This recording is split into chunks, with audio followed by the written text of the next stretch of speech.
తెలంగాణ రాష్ట్రంలో అత్యధికంగా వర్షపాతం కురవడం వల్ల జనజీవితం అతలాకుతలమై ప్రజలు తీవ్రమైన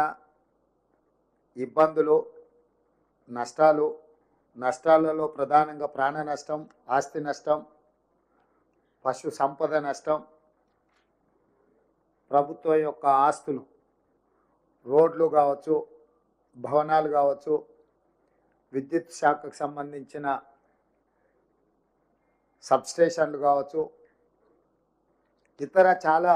శాఖలకు సంబంధించి ముఖ్యంగా లక్షలాది ఎకరాలలో వ్యవసాయ పంటల నష్టం కావచ్చు, అన్ని రకాలుగా ప్రజలు తీవ్రమైన కష్టాలను, నష్టాలను ఎదుర్కొంటున్నారు.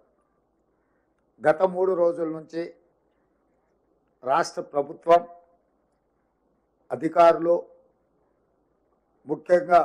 మంత్రివర్గ సహచరులు, ఉప ముఖ్యమంత్రి గారు కానీ, సాగునీటి పారుదల శాఖ మంత్రి గారు కానీ, R&B శాఖ కానీ, రెవెన్యూ శాఖ కానీ, వ్యవసాయ శాఖ కానీ, మిగతా శాఖలకు సంబంధించిన మంత్రులందరూ కూడా నిత్యం ప్రజలలో ఉండి ప్రజలకు ఒక నమ్మకాన్ని, విశ్వాసాన్ని కల్పిస్తూ ఈ సంక్షోభ సమయంలో ఆ సంక్షోభాన్ని పరిష్కరిస్తూ అధికారులందరినీ కూడా సమన్వయం చేసుకుంటూ సహాయక చర్యలలో రాష్ట్ర ప్రభుత్వం తలమునకలై ఉన్నది. నేను స్వయంగా దాదాపుగా 2 రోజుల నుంచి నిరంతరం చీఫ్ సెక్రటరీ, డీజీపీ, డిజాస్టర్ మేనేజ్మెంట్కి సంబంధించిన అధికారులను, అన్ని జిల్లాల కలెక్టర్లను, ఎస్పీలను, కమిషనర్లను సమన్వయం చేస్తూ వారికి సరైన విధంగా దిశ నిర్దేశిస్తూ దాదాపుగా 48 గంటల నుంచి కంటి మీద కునుకు లేకుండా ప్రభుత్వ యంత్రాంగం అంతా